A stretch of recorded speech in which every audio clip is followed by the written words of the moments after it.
हार्दिक अभिनंदन करते हैं।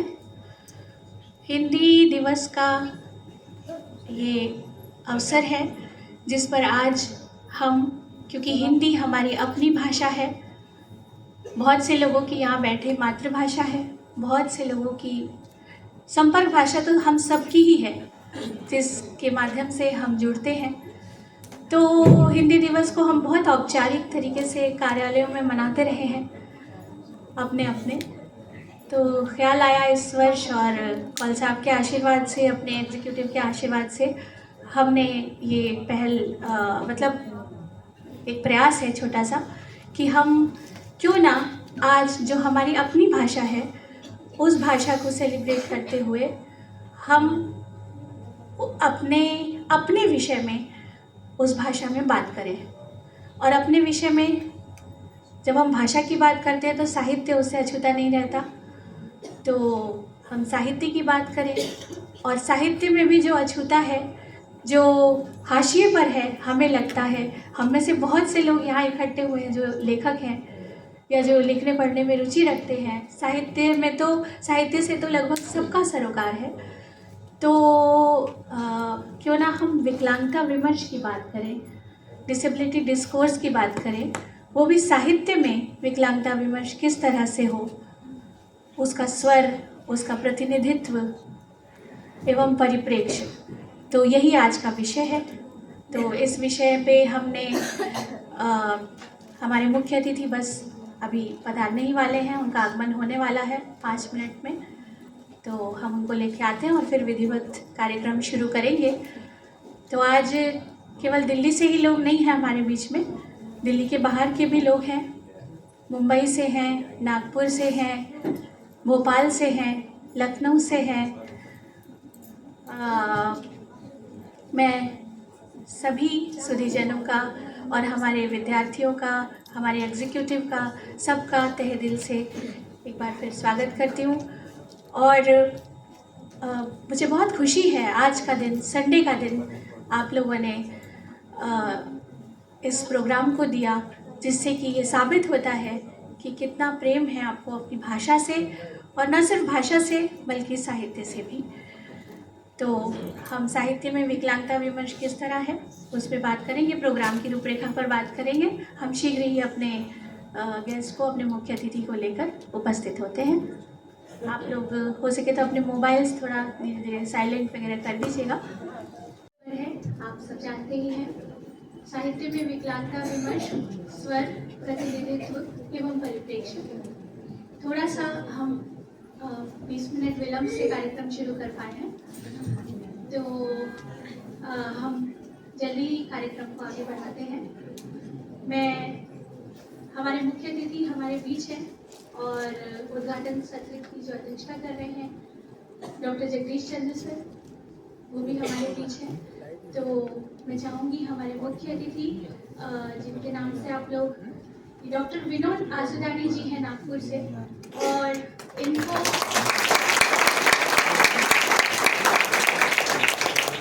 और ये हमारे आपके जैसे हमारे लोगों के बीच में से ही एक दृष्टिबाधित व्यक्ति हैं, लेकिन हो सकता है कि हमारे यहाँ दिल्ली में कुछ लोग उनसे अपरिचित हों अभी तक। लेकिन मैं ये बता दूं कि हाल ही में नहीं, 2023 में इन्हें इनकी साहित्यिक योगदान के लिए, इनके गज़ल संग्रह, सिंधी के गज़ल संग्रह हथ पकड़ जा के लिए साहित्य अकादमी पुरस्कार 2023 से नवाजा गया है।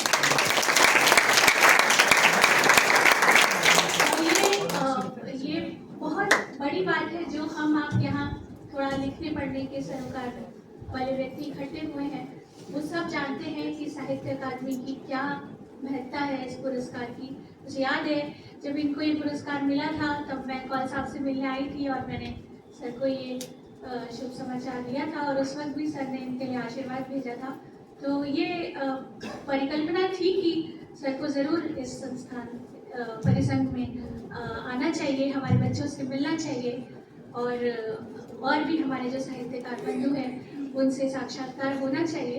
तो आज ये हमारे कौल साहब के आशीर्वाद से, हमारे एग्जीक्यूटिव के सहयोग से, आप सब मित्रों के सहयोग से ये संभव हो पाया है।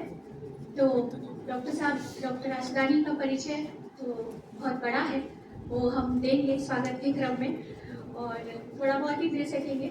और साथ ही आज के हमारे इस उद्घाटन सत्र की अध्यक्षता कर रहे हैं हिंदू कॉलेज के पॉलिटिकल साइंस डिपार्टमेंट में प्रोफेसर डॉक्टर जगदीश चंद्र सर।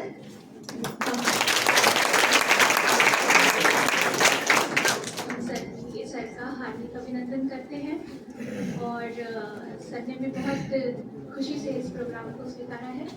हम सबसे पहले इस प्रोग्राम को विधिवत शुरू करने के लिए दीप प्रज्वलन का काम प्रारंभ करते हैं। दीप प्रज्वलन के लिए मैं डायस पे जो हमारे मेहमान हैं, अतिथि हैं, उन सबको और साथ ही जो हमारे पैनल डिस्कशन में जो मॉडरेटर्स हैं जो यहाँ गए हैं, उन्हें भी मैं आमंत्रित करती हूँ।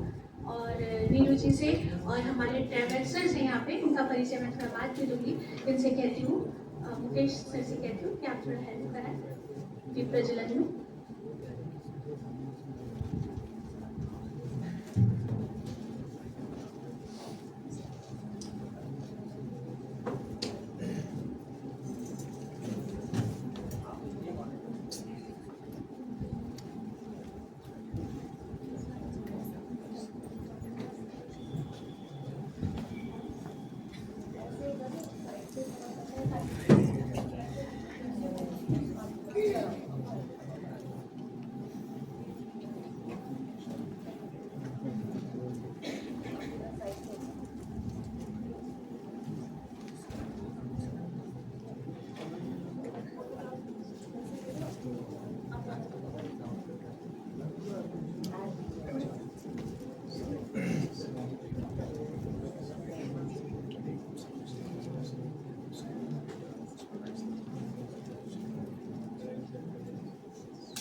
कार्यक्रम है उसको आगे बढ़ाते हुए दीप प्रज्वलन के पश्चात माँ सरस्वती और हमारे आराध्य लुई ब्रेल की प्रतिमा पर माल्यार्पण और दीप प्रज्वलन के पश्चात उनके आशीर्वाद के पश्चात हम चाहेंगे कि अपने गुरु का एक संक्षिप्त ही सही एक आशीर्वाद हम लेके ये कार्यक्रम शुरू करें। तो मैं हमारे आदरणीय पद्मश्री जवाहरलाल कौल सर से, जो हमारे संस्था के संस्थापक हैं, महासचिव हैं, यद्यपि अभी बहुत ज़्यादा सर नहीं बात कर पाते हैं, लेकिन फिर भी मैं गुजारिश करूँगी कि एक दो शब्दों में जो भी वो कह सके वो उनकी बात कहें, फिर हम कार्यक्रम को आगे बढ़ाते हैं।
के लिए आपने हमें पीछे हटने के लिए नहीं कहा है, हमेशा प्रोत्साहित ही किया है। तो आज ये कार्यक्रम और इसकी रूपरेखा भी इसी का नतीजा है। तो अब मैं स्वागत की कड़ी में सबसे पहले श्रीमती मंजुला रथ जो हमारी संस्था की सचिव हैं, उनसे आग्रह करूंगी कि डॉक्टर विनोद आसुदानी जी जो हमारे मुख्य अतिथि हैं, उनको पौधा देकर, पारिजात का पौधा देकर उनका सत्कार करें।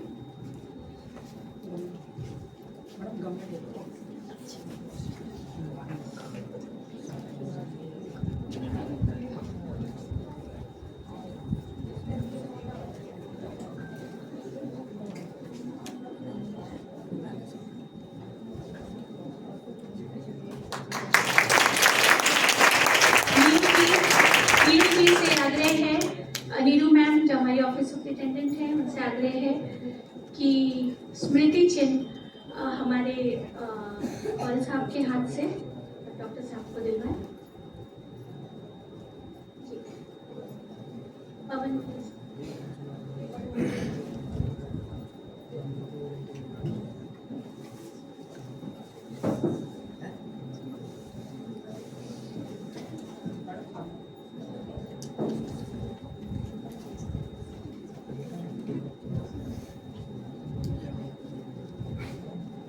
स्मृति चिन्ह प्रदान कर रहे हैं आदरणीय पद्मश्री जवाहर।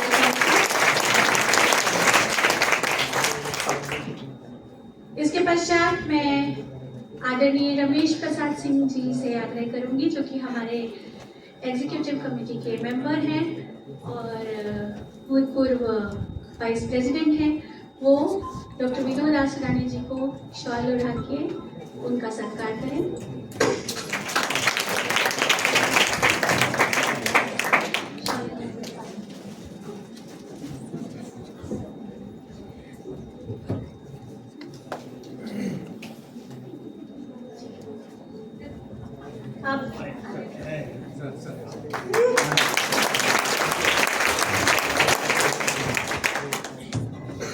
स्वागत है सर आपका all India confederation of the blind में। और इसके पश्चात हमारे इस सत्र की अध्यक्षता कर रहे हैं डॉक्टर जगदीश चंद्र सर को मैं हमारी सचिव महोदया से मंजुला मैम से पुनः आग्रह करूंगी कि वो स्मृति चिन्ह देके उनका स्वागत करें।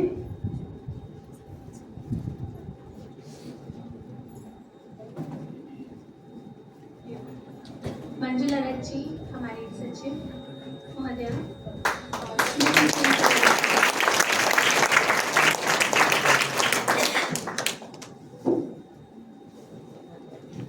बाकी सभी आगंतुकों का स्वागत है AICB में। हम कार्यक्रम को आगे बढ़ाते हैं और हम एक बार जो हमारे मुख्य अतिथि हैं उनके लिए भी और जो कुछ नए आगंतुक हैं यहाँ पर मौजूद, उनके लिए अपनी सचिव महोदया से श्रीमती मंजुला रथ जी से ये आग्रह करेंगे कि वो 2 मिनट के लिए 2 से 3 मिनट का एक परिचय परिसंघ की जो मुख्य परियोजनाएं हैं उनका दें और सबको परिचित करा दें। धन्यवाद गौरी जी,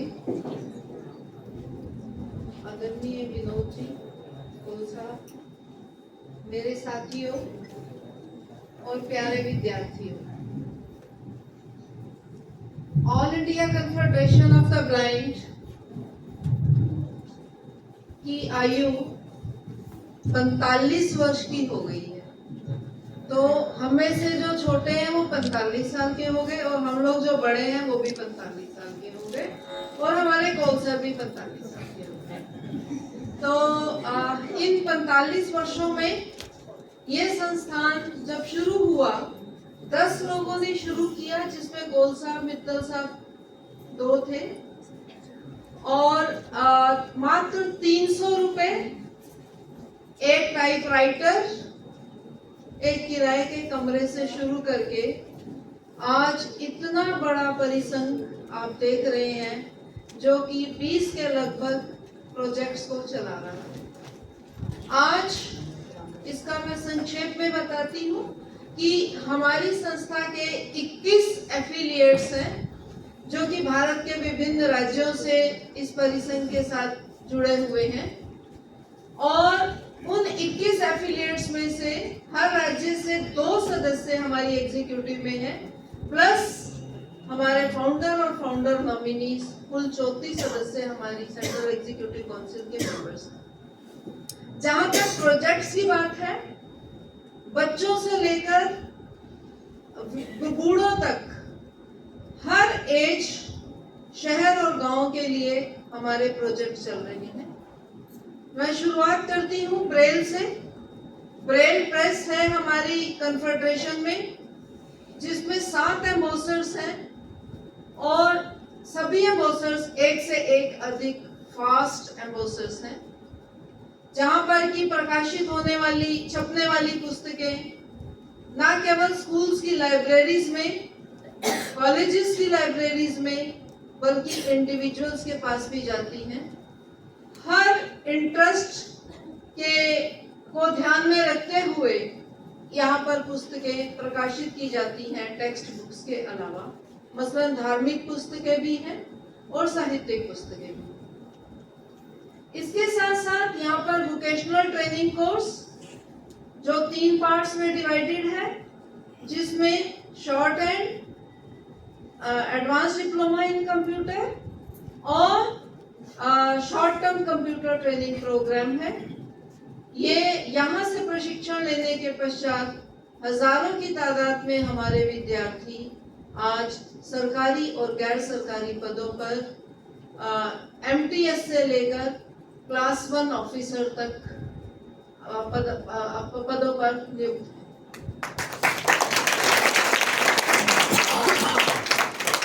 कौल साहब ने सदैव कहा है कि एआईसीबी मेरी बेटी है, तो विमेन एम्पावरमेंट का कार्यक्रम एआईसीबी के प्रारंभ से ही चल रहा है। यहाँ पर एक हॉस्टल है जहाँ पर रहकर स्टूडेंट्स दिल्ली यूनिवर्सिटी के अलग अलग कॉलेजेस में मॉर्निंग में जाती हैं और संध्या को लौटती हैं। बोर्डिंग एंड लॉजिंग की फैसिलिटी यहाँ पर विद्यार्थियों को दी जाती है। इसके साथ साथ यदि मैं बच्चों की बात करूं तो बच्चों के लिए हमारे पास गुड़गांव में एक बहुत बड़ा स्कूल है। लगभग 4000 गज की भूमि पर एक स्कूल है। नर्सरी कक्षा से लेकर 8वीं कक्षा तक के विद्यार्थी, बोथ गर्ल्स एंड बॉयज, इस विद्यालय में शिक्षा प्राप्त कर रहे हैं। दृष्टिवान सब कुछ देखते हैं, हवाई जहाज को चलते हुए, शेर को देखते हैं पिक्चरों में, लेकिन दृष्टिबाधित टच एंड फील, बच्चे हमारे टच एंड फील के माध्यम से एहसास करते हैं कि किसकी आकृति कैसी है। साइंस लैब है, मैथ्स लैब है, ज्योग्राफी के लिए मानचित्र हैं जो कि दीवारों पर हैं, इतिहास के हैं। तो इस तरह से ये स्कूल जब बनाया गया था तो अपने किस्म का पहला स्कूल था एशिया में इस प्रकार का स्कूल, जिनको कि इस प्रकार से बच्चों को एडमिशन शिक्षा दी जाती। ग्रामीण क्षेत्र कौल साहब की दिल के बहुत नजदीक रहा है।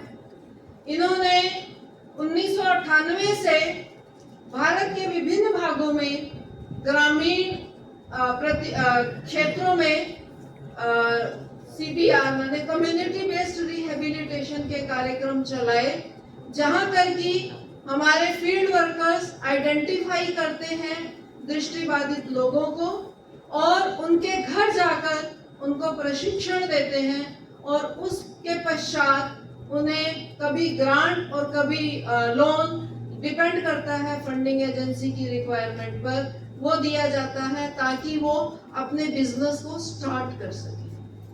वृद्ध जनों के लिए हमारे यहाँ पर सीनियर सिटीजन फोरम है जो कि कभी कभार मिलते हैं और हम उनके इंटरेस्ट के इश्यूज भी उठाते हैं। एडवोकेसी पर एआईसीबी के काम को कोई नकार नहीं सकता।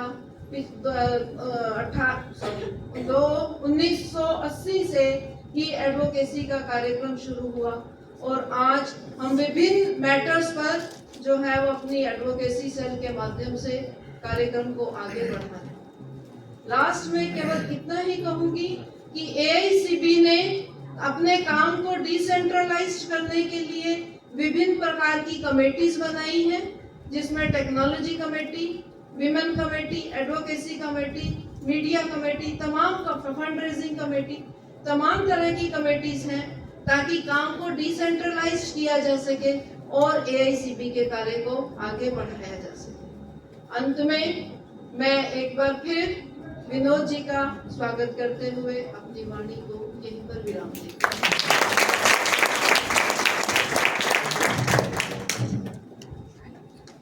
बहुत बहुत धन्यवाद अंजला मैम। और मैं आप लोग को बता दूं प्रोग्राम को और आगे बढ़ाने से पहले कि हमारे पास प्रोग्राम की ब्रेल प्रिंट अवेलेबल है। अगर किन्हीं को चाहिए तो आप लोग हैंड रेज कर सकते हैं। हमारे यहाँ पे हमारे कुछ साथी हैं, ट्रेवेक्सर्स हैं, इनके बारे में मैं थोड़ा ब्रेक में बताऊंगी आपको, और वो आप तक या हमारा स्टाफ आप तक ये प्रोग्राम पहुँचा देगा। और अगर ये प्रोग्राम अच्छा है या बुरा है वो मुझे नहीं पता। ये प्रोग्राम अगर आपको कठिन लग रहा है तो हम सब मिलके ये कोशिश करेंगे कि आप लोगों के लिए, बच्चों के लिए स्पेशली इसको दुरूह ना बनाएं, क्योंकि ये हमारा अपना प्रोग्राम है। इसको बहुत सरल तरीके से हम आप सबके सामने रखें, और बहुत ही इंटरेस्टिंग प्रोग्राम, मैं तारीफ नहीं करूँगी, आप लोग खुद पाएंगे इसको। लेकिन इस प्रोग्राम को बनाने में अकेले मेरा हाथ बिल्कुल भी नहीं है। डॉक्टर साहब जो हमारे मुख्य अतिथि हैं, उनके छोटे भाई यहाँ मौजूद हैं, श्री राजेश आसुदानी जी, तो उनसे मैं रिक्वेस्ट करूँगी कि वो आए और 1.5 से 2 मिनट में थोड़ा सा इस प्रोग्राम के बारे में बताएं, और पैनल डिस्कशन, पैनल चर्चा एग्जैक्टली किस तरह होनी चाहिए, क्या हम लोगों के मन में था प्रोग्राम बनाते वक्त, क्योंकि उनका बहुत मस्तिष्क रहा इस प्रोग्राम को बनाने में। तो प्लीज़ धन्यवाद गौरी जी। आदरणीय कॉल सर, पंचासी सभी आदरणीय मेरे बड़े भाई डॉक्टर विनोद आसुदानी, जगदीश सर और समस्त आदरणीय जन, बस केवल मैं इतना ही कहना चाहूँगा, ये बड़े अपने तरह का एक अनोखा प्रोग्राम होने जा रहा है, क्योंकि साहित्य में विकलांगता विमर्श ये जो सब्जेक्ट है वो अपने आप में ही बड़ा अछूता सब्जेक्ट है। बहुत कम काम हुआ है इस पर आज तक, और आज का ये प्रोग्राम एक मील का पत्थर साबित होगा, ऐसा मुझे लगता है। बाकी तो इसमें 4 चर्चा सत्र हैं। चारों चर्चा सत्रों में 4 लोग चाय पर चर्चा करेंगे, मतलब चर्चा होगी, ये भाषण नहीं होंगे, बोरिंग कुछ नहीं होगा, ना ही पेपर प्रेजेंटेशन होगा, पर 4 लोग आपस में मिलकर अलग अलग आयामों पर विकलांगता विमर्श के साहित्य में इस पर बातचीत करेंगे, चर्चा करेंगे।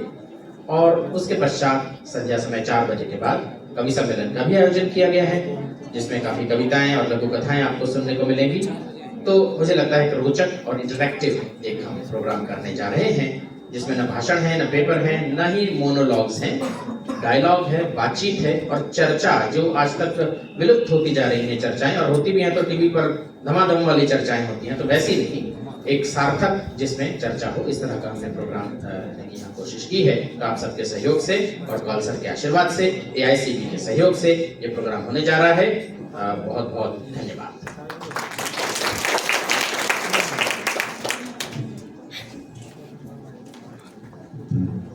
जी, तो अब हम आते हैं मुख्य व्याख्यान पर, जो जाहिर है हमारे मुख्य अतिथि प्रस्तुत करने वाले हैं। तो डॉक्टर साहब के बारे में मैंने साहित्य अकादमी की बात आपको बताई, जो सबसे बड़ी बात है, और आज तक हमको ये याद है 1953 से मेरे ख्याल से पुरस्कार दिया जा रहा है। इसकी परंपरा जो शुरू हुई है तब से लेके आज तक केवल और केवल दृष्टिबाधित एक ही ये डॉक्टर विनोद आसुदानी हैं, जिनको साहित्य के क्षेत्र में ये इतना बड़ा पुरस्कार प्राप्त हुआ है। और अगर हम गलत ना हो, अगर हम मुझे नहीं पता, लेकिन आप लोग यहाँ जितने भी लोग बैठे हैं, अगर उन लोगों का जो भी नॉलेज है, मुझे लगता है कि किसी विकलांग व्यक्ति को भी इससे पहले 24 भाषाओं में पुरस्कार दिया जाता है। किसी विकलांग व्यक्ति को भी इससे पहले हमें लेखक को सुनने में नहीं आया कि ऐसा पुरस्कार साहित्य अकादमी प्रदान किया गया है। तो ये बहुत ही गौरवान्वित होने वाली बात है हमारे दृष्टिबाधित समुदाय के लिए और आज स्पेशली हमारे परिसर के लिए। जो हमारे अतिथि महोदय हमारे साथ हैं, 39 किताबें इन्होंने लिखी हैं अब तक, 39,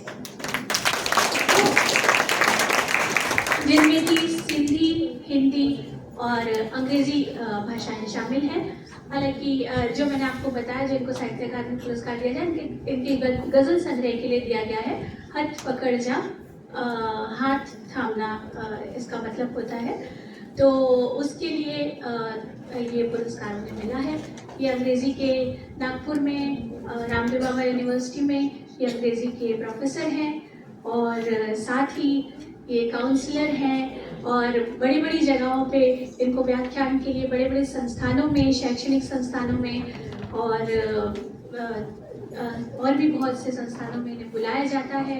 तो काफ़ी व्यस्त दिनचर्या है इनकी और बहुआयामी व्यक्तित्व है। तो मैं कितना परिचय दूँ इनका, बहुत अगर मैंने परिचय देना शुरू किया तो फिर बहुत सारा समय निकल जाएगा, तो मैं उन्हें केवल अभी मुख्य व्याख्यान के लिए आमंत्रित करती हूँ। तो डॉक्टर साहब, एक बार पुनः आपका स्वागत है और मुख्य व्याख्यान जिसका शीर्षक है साहित्य में विकलांगता विमर्श क्या है। साहित्य में विकलांगता विमर्श क्या है, विकलांगता अध्ययन, साहित्यिक सिद्धांत एवं तीनों स्तंभों की रूपरेखा पर प्रकाश। तो डॉक्टर साहब, आप अपना मुख्य वक्तव्य प्रस्तुत करें।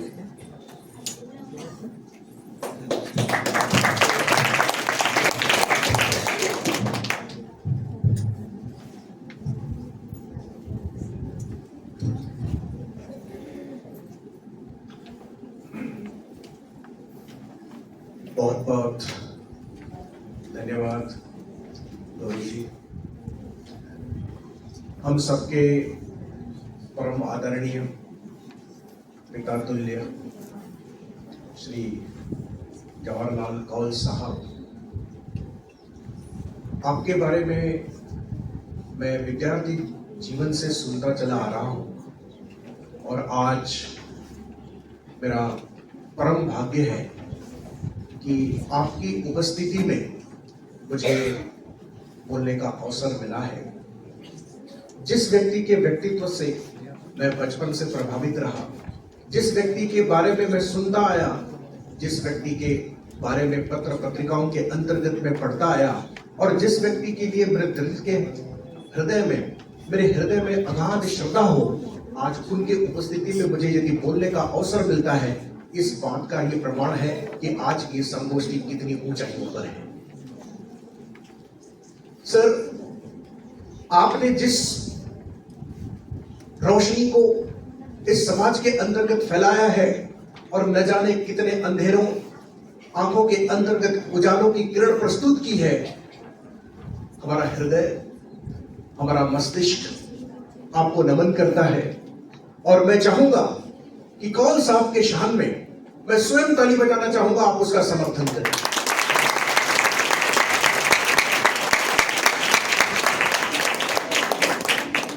मित्रों, आज की सुहानी सुबह के बेला में आप इस प्रांगण में उपस्थित हुए हैं और इससे पहले इस संस्था की सचिव मंजुला मैडम, प्रेसिडेंट डॉक्टर अमेजा जो किसी कारणों से नहीं आए होंगे, और संपूर्ण एग्जीक्यूटिव और उसके बाद इस कार्यक्रम की संयोजिका गौरी जी को मैं हृदय से धन्यवाद देना चाहूंगा, क्योंकि कोई भी नया काम, किसी भी नए क्षेत्र में पदार्पण करना उतना आसान नहीं होता।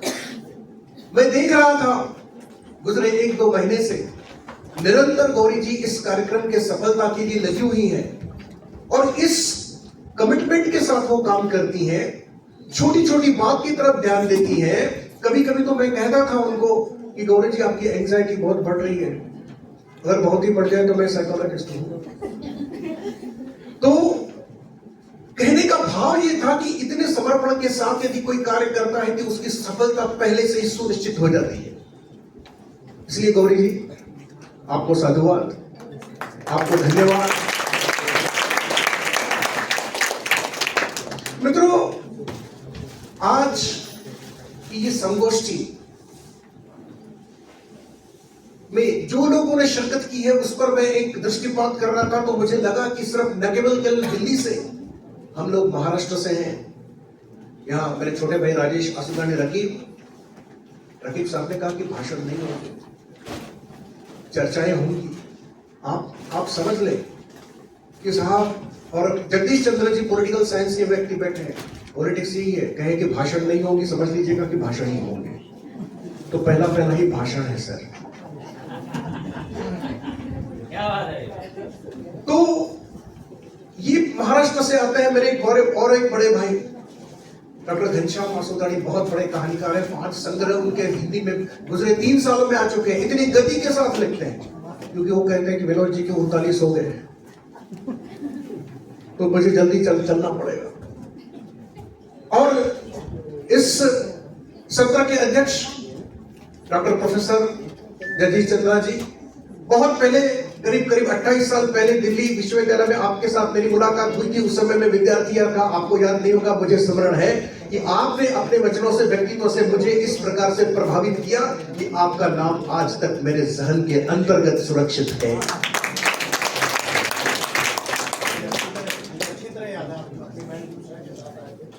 और जी बिल्कुल, मैं समझता हूं कि मेरी स्मृति ही ठीक है सर। आज से आपको नमन। आप इतनी स्मृति आपकी, आपने याद रखा कि मैं बहन उषा के साथ आया था। सही में डॉक्टर साहब, आप हम सबको आप पर नाज है कि डॉक्टर जगदीश चंद्र जी हमारे मित्र हैं और इस कार्यक्रम के पहले सत्र की सदारत कर रहे हैं, अध्यक्षता कर रहे हैं। और इस संगोष्ठी के अंतर्गत लखनऊ से आए हैं मेरे और आदरणीय मित्र डॉक्टर राकेश जैन जी हैं, अरुणी शर्मा जी हैं, मित्र प्रदीप जी हैं, गौरी जी स्वयं हैं, और भोपाल से अर्पित जैन जी भी पधारे हैं, मुझे पता चला है। और दिल्ली से मैं इसलिए बोल रहा हूं कि आज जो हमारे स्टेज पर और स्टेज के समक्ष जो लोग बैठे हैं, इनमें से एक व्यक्ति विकलांगता विमर्श के अंतर्गत एक महत्वपूर्ण भूमिका निभाने की कुवत रखता है। ये कोई साधारण लोग नहीं है। यहां प्रोफेसर दीपक गुप्ता जी बैठे हैं, शैलेंद्र जी सिंह बैठे हैं। तो ये आप और हम, ये जो सारे लोग आज गौरी जी के निमंत्रण पर यहां उपस्थित हुए हैं और विकलांगता विमर्श की बातें करने वाले हैं, चर्चा करने वाले हैं, तो ये संगोष्ठी अपने आप में अत्यंत महत्वपूर्ण संगोष्ठी है, जहां 4 राज्यों का प्रतिनिधित्व है। तो अध्यक्ष महोदय, मेरा मानना है कि वो संगोष्ठी राष्ट्रीय संगोष्ठी कहला सकती है। तो इसलिए इस राष्ट्रीय संगोष्ठी में मैं आपका स्वागत करता हूं और आपके समक्ष कुछ बिंदुओं को प्रस्तुत करने का प्रयास करूंगा, और इन बिंदुओं को लेकर के विकलांग विमर्श की संपूर्ण प्रक्रिया को हम किस प्रकार से विकसित कर सकते हैं, इस पर आप और हम मिलकर के जब चर्चा करेंगे तो निश्चित रूप से उसमें से कुछ सार्थक उजाला निर्माण होगा। और साहित्य, let me tell you on the stem paper that the literature is the only domain in the life where the space is available for all the people. Everybody can express himself or herself, whether somebody would listen or not, but that piece of the writing will continue to be there. And therefore, in the contemporary times where the spaces are shrinking, where the spaces are shrinking and you cannot get entry into any space, be it a corporate world, be it the politics, be it the social work, but the literature is so flexible, it is so alive today that everybody can contribute in his or her own way. And therefore, I am so happy that we are trying to create a new corner in the domain of the literature, which is known as the disability discourse. Disability discourse in literature, it is a interpretative theoretical approach to understand, interpret and apply literature. I will give a very simplistic definition without going into the jargon, without going into the complexity of the theory that we want to intend to develop. disability discourse is a technique, it is a tool to understand, interpret and apply literature. Literature, I take it in its universal sense. And there are two processes. One is a creative process, सृजनात्मक प्रक्रिया होती है, और दूसरा होता है critical approach, critical process, समालोचना होती है। मैथ्यू अर्नोल्ड ने अपने एक फेमस एसे में कहा था, until and unless there are important critical currents flowing in the society, the good creative things cannot come into being. जब तक समाज के अंतर्गत समालोचनात्मक धाराएं नहीं बहेंगी, तब तक एक अच्छा और मयारी सृजन संभव नहीं है। और इसलिए मेरा ये मानना है कि जो अलग अलग थ्योरेटिकल अप्रोचेस, जो क्रिटिकल अप्रोचेस आज तक साहित्य के अंतर्गत प्रस्तावित किए गए, जिनको प्रतिष्ठा प्राप्त हुई, उनके रोशनी में जब साहित्य का विवेचन होता है, तो वो साहित्य में बहुत सारी चीजें उभर करके सामने आती हैं। जब फ्रॉयड आए, तो फ्रॉयड ने एक नई रोशनी दे दी, और हेमलेट को हमने नए फ्रॉयडियन अप्रोच से देखने का प्रयास किया, और हेमलेट के अंतर्गत इडिपस कॉम्प्लेक्स को हमने देखा। मार्क्सियन थ्योरी जब आई, तो एक संपूर्ण विश्व के अंतर्गत एक प्रोग्रेसिव मूवमेंट आया, और साहित्य को अमीर और गरीब के संघर्ष के संदर्भों में देखने का प्रयास किया। किस प्रकार से सबल्टन्स, किस प्रकार से गरीब तबका, किस प्रकार से किसान, किस प्रकार से मजदूरों का शोषण किया जाता है, इसका प्रतिबिंब साहित्य बना, और एक संपूर्ण मार्क्सिस्ट विचारधारा हमारे साहित्य के समक्ष उपस्थित हुई। 1970 और 80 का दशक आते आते एक मॉडर्निज्म हमारे पास आया, जब व्यक्ति की नितांत स्वयं वाली, नितांत निजी अनुभूतियों और अनुभवों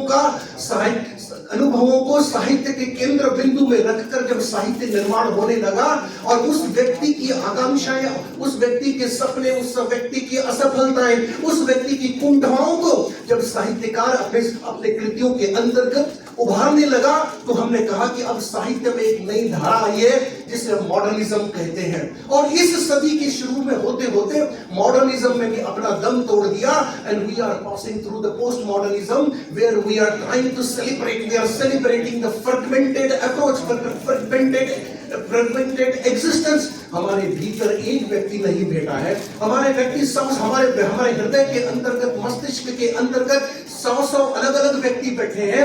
There are all type of the ironies, there are all type of self contradictions, there are all type of the failures, there are all type of the successes.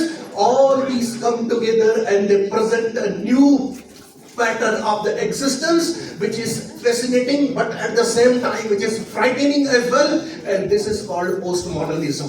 और उसी प्रकार से सबल्टन अप्रोच अध्यक्ष महोदय आया, जिन्होंने दलित सेंसिबिलिटी को एक नए पर्सपेक्टिव में हमारे समक्ष प्रस्तुत करने का प्रयास किया।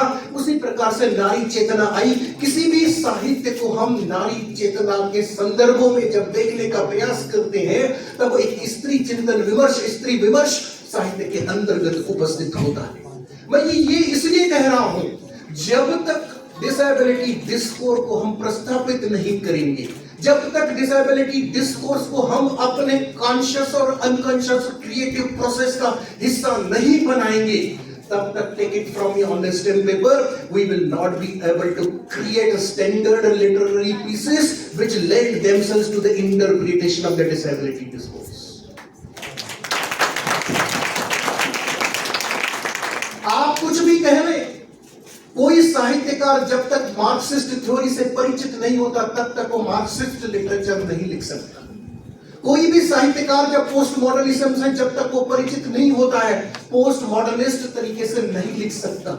Sometimes some exceptions can be there, but they are the exceptions. As a rule, जब तक हमारे अवचेतन के अंतर्गत उस विचारधारा, उस प्रक्रिया की कुछ न कुछ किरणें नहीं पहुंचती है, तब तक उस प्रकार का सृजन संभव नहीं है।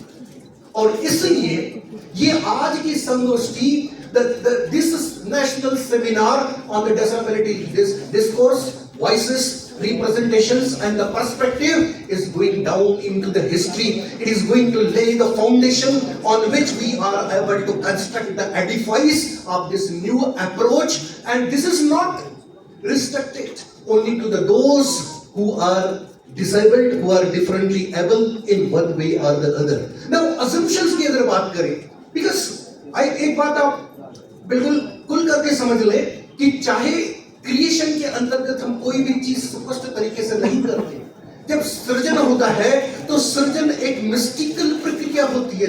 The coming into the being of the some creative work is outcome of mystical, complex, conscious, unconscious, ironic, paradoxical process. But उस प्रोसेस के पीछे एक क्लियर अंडरस्टैंडिंग होती है, जीवन की क्लियर अंडरस्टैंडिंग होती है, इस विश्व की क्लियर अंडरस्टैंडिंग होती है, और किस प्रकार से निजी अनुभूतियों को सार्वभौमिक तरीके से कलात्मक ढंग से हम साहित्य में उतार सकते हैं, इसी को साहित्य की प्रक्रिया कहते हैं. तो इस संपूर्ण प्रक्रिया के अंतर्गत एक तत्व डिसेबिलिटी डिस्कोर्स का जब आ जाएगा, तो ये मेरा मानना है और बहुत जिम्मेदारी के साथ मैं कहता हूं कि जब ऐसा होगा, then any good literary work, any important literary work in the words of T.S. Eliot, because he says the entire monument of the literature right from the times of the Homer till this date gets little bit adjusted, get little bit modified, provided some very important and a great literary work appears on the scene. उसी तरह मैं कहता हूं कि जब भी ऐसा कोई लिटरेरी पीस, ऐसी कोई कहानी, ऐसा कोई उपन्यास, ऐसी कोई बायोग्राफी, ऑटोबायोग्राफी, ऐसी कोई स्टोरी लिटरेचर के संदर्भ में उपस्थित होगी और उसके अंदर लिटरेरी, उसके अंदर डिसेबिलिटी डिस्कोर्स झलकेगा, उसके बिंदु हमें दिखाई देंगे, तो entire edifice of the literature will automatically accept it and it will become the part of the continuous flow of the literature. तो हमें उस डायरेक्शन में जाना चाहिए कि जहां हम साहित्य के क्षेत्र का डिसेबिलिटी डिस्कोर्स के माध्यम से विस्तार कर सकें. और इसलिए आवश्यकता है कि हम उस डिसेबिलिटी डिस्कोर्स के बिंदुओं को स्वयं आत्मसात करें, और इतना आत्मसात करें कि वे हमारे क्रिएटिव प्रोसेस का अनकॉन्शियसली हिस्सा बन जाए.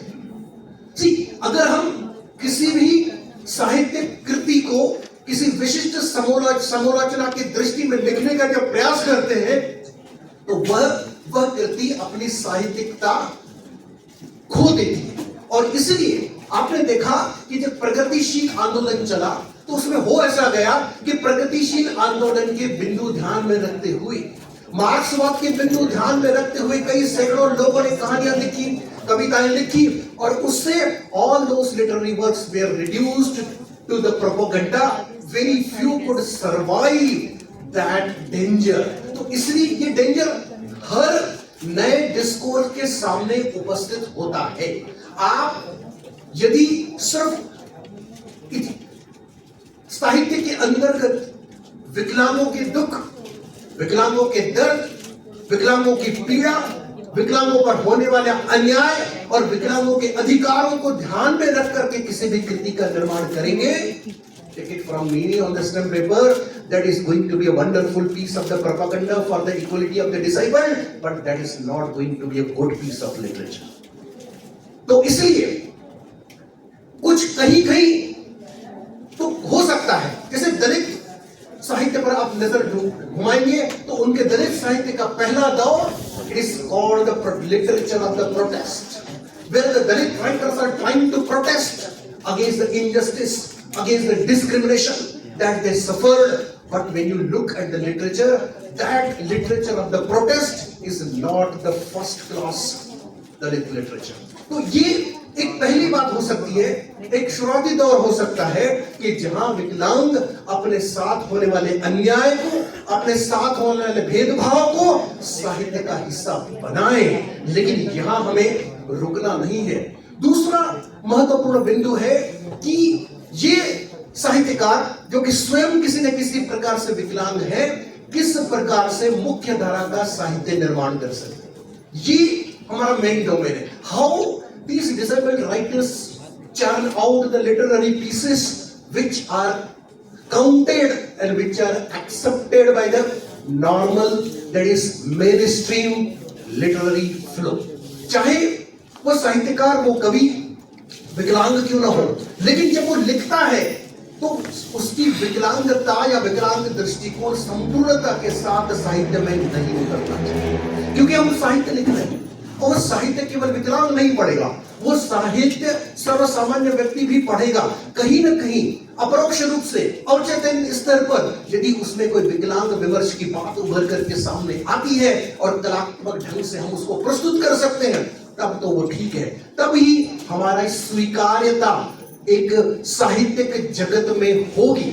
और वो बहुत सूक्ष्मता के साथ आप जो नॉर्मल जो एक मेन स्ट्रीम लिटरेचर की दुनिया है उसमें आप एंट्री करें, अपनी कृतियां उन लोगों तक पहुंचाएं जो सामान्य पाठक हैं, जो सामान्य लेखक हैं, और कहीं ना कहीं पढ़ते पढ़ते उन्हें ये महसूस हो जाना चाहिए कि इसमें मार्क्सवाद, feminist, subaltern, post modernism, modernism, इसके अतिरिक्त भी कोई ऊर्जा है और जिसका नाम है विकलांगता।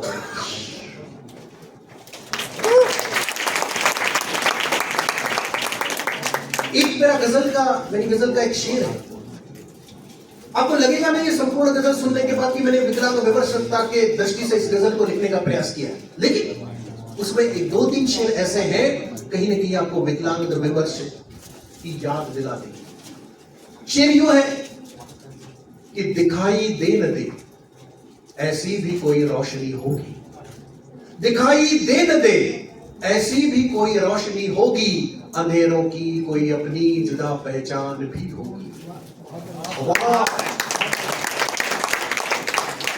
कि दिखाई दे न दे ऐसी भी कोई रोशनी होगी, अंधेरों की कोई अपनी जुदा पहचान भी होगी।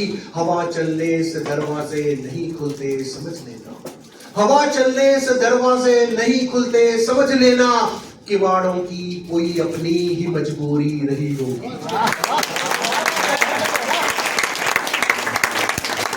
अब ये जब आप शेर सुनते हैं तो आपको कहीं से लगता नहीं है कि मैं विकलांग विमर्शकता की बात कर रहा हूं। ये शेर बहुत अलग अलग स्तरों पर उतर जाता है कि हवा चलने से दरवाजे नहीं खुलते समझ लेना, किवाड़ों की कोई अपनी ही मजबूरी रही हो।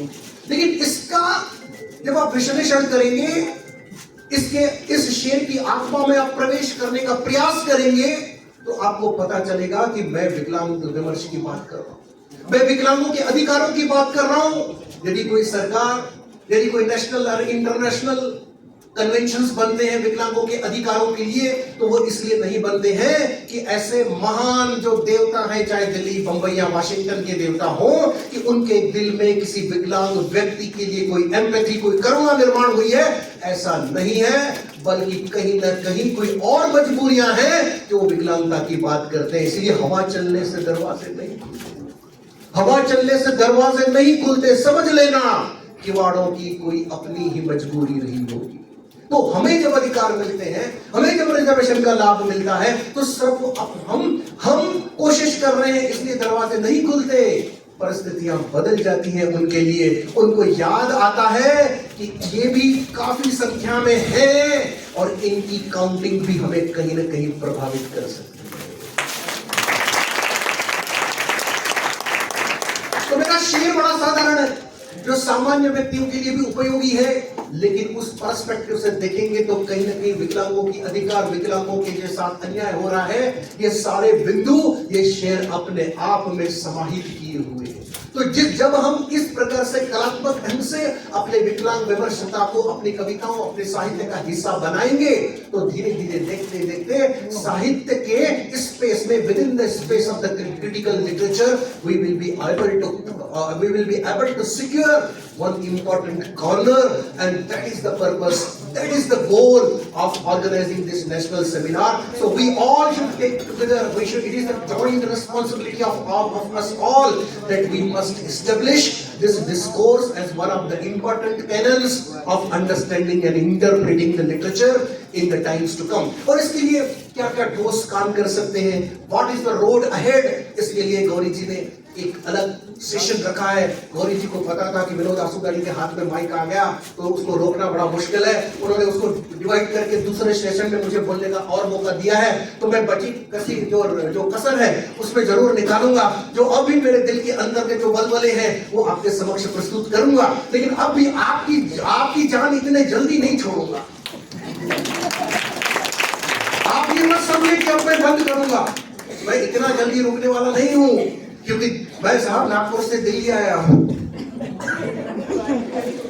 गौरी खड़ी हो गई, उसे लगा कि अभी आंसूदानी जी बंद कर देंगे, दूसरे सत्र की बात करते हैं। अरे साहब यही तो साहित्य है, जब लगे कि हीरो को हीरोइन मिलने वाली है तभी नौका डूब जाती है, तभी नौका डूब जाती है। जब लगे कि बस अब मामला ठीक होने ही वाला है, जब आपको गौरी जी को लगे कि बस, क्योंकि ये सत्र 1 घंटा, मुझे 10 से 11 ये सत्र था और मेरे हाथ में माइक पूरे 11 बजे आया। मैंने ख्याल किया कि अभी क्या बोलूं, बस धन्यवाद करूं और बैठ जाऊं ताकि कार्यक्रम समय पर चल सकेगा। लेकिन कार्यक्रम समय पर नहीं चले, यही कार्यक्रम की सफलता है। जो कार्यक्रम अपने समय पर समाप्त हुआ और या समय से पहले समाप्त हुआ, take it from me that programme has failed in its objectives. क्योंकि न बोलने वालों को कुछ था, न सुनने वाले के हृदय में कोई प्रश्न थे, और इसलिए कार्यक्रम समय पर समाप्त हुआ। मैं तो चाहूंगा गौरी जी कार्यक्रम समय पर समाप्त ही नहीं। पहली दुआ तो यही करूंगा कि कार्यक्रम चलता रहे, जब तक चले चलता रहे, आखिरी तक अखंड रूप से चलता रहे। चाहे फिजिकल रूप में कार्यक्रम समाप्ति हो जाए, लेकिन इस कार्यक्रम की भावना, the spirit of this programme is endless, is eternal, और इसलिए वो भावना निरंतर अखंड रूप से आपके और हमारे हृदय के अंदर उपस्थित रहेगी, और तब जाकर के हम इस विक्रांता विमर्श के जो मकसद है उसमें सफल हो पाएंगे। क्योंकि ये आज और कल का नहीं है। This is not the question of, this is not some issue which can be discussed and then resolved in a particular program. This is not an issue, this is a process which is an internal process and therefore eternal process, and therefore it must go on. We must come up with the many more programs on the disability discourse. Bharat के अलग-अलग क्षेत्रों में, भारत के अलग-अलग शहरों में हम इसी प्रकार से इससे अधिक और भी प्रोग्राम्स करेंगे, चर्चाएं करेंगे, भाषण करेंगे, प्रदर्शन करेंगे, मैगजीन से बहुत कुछ करेंगे, क्योंकि वीवा विजुअली इंपायर्ड राइटर्स एसोसिएशन, यहाँ पर बैठे हुए बहुत सारे लोग उस ग्रुप के हैं, मैं उसका संस्थापक अध्यक्ष हूं, और मेरा एक विजन है बहुत सारी संस्थाओं को साथ में लेकर के इस विकलांग विमर्श को जब तक साहित्य पटल पर प्रस्तावित नहीं कर देता तब तक इसी प्रकार से बोलता रहूंगा। एक बिंदु और है मेरे जहन में कि जब विकलांग व्यक्ति और खास करके दृष्टिहीन साहित्य का निर्माण करता है तो उसके जो सिमिलीज, उसके जो मेटाफोर्स, उसका जो एस्थेटिक्स होता है, वो एस्थेटिक्स एक साधारण देखने वाले राइटर की तुलना में कहीं डिफरेंट होता है। जैसे यदि मैं अपनी ही बात करूं तो मेरी कविताएं, मेरे गजल जब आप पढ़ेंगे तो उसमें विजुअल इमेजरी आपको ना के बराबर मिलेगी। मैं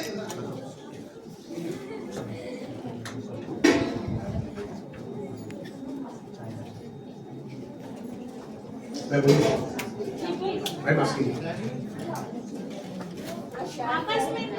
में बात नहीं।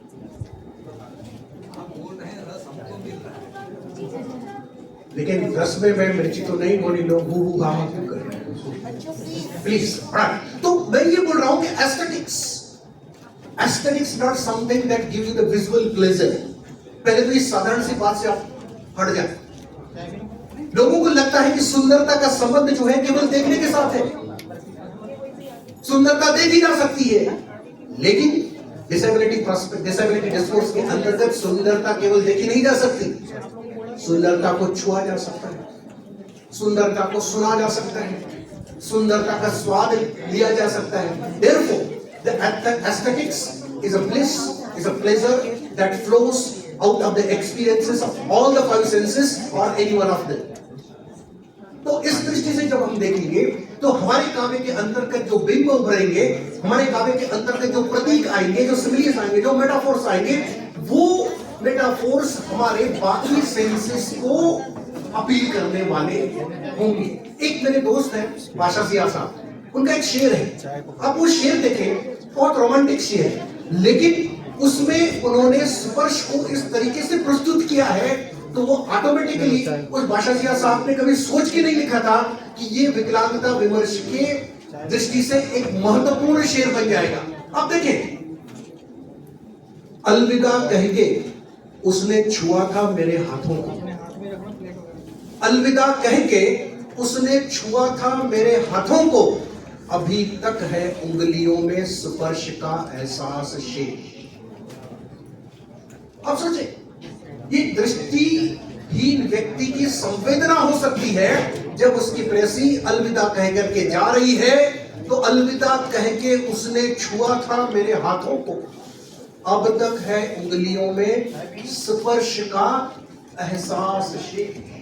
अगर कोई दृष्टिमान लिखता तो कहता कि अलविदा के वक्त तेरी आंखें नम थी, बड़े बड़े आंसू थे, काली काली आंखों में उदासी उतरी थी, वगैरह वगैरह। लेकिन शायर कह रहे हैं कि अलविदा कह के उसने छुआ था मेरे, क्योंकि छुअन के एहसास को हम साहित्य में बहुत कम उतार पाते हैं और इस तरीके से एस्थेटिक्स के साथ बहुत कम उतार पाते हैं, और उतारना यही है, चैलेंजेस यही है। और एक बात, और एक बिंदु जो मैं आपके समक्ष रखना चाहूंगा कि सिर्फ disability discourse is not restricted to the creation which is coming out of the disabled writers, but it is going to be a universal theory. इसलिए किसी भी लिटरेचर के पीस को डिसेबिलिटी पर्सपेक्टिव में इंटरप्रिएट करना आना चाहिए। किसी भी, मतलब नॉट ऑल, लेकिन जहां तक हो सके। जैसे किसी भी पीस को आप मार्क्सिस्ट लिटरेचर, मार्क्सिस्ट तरीके से इंटरप्रेट नहीं कर सकते।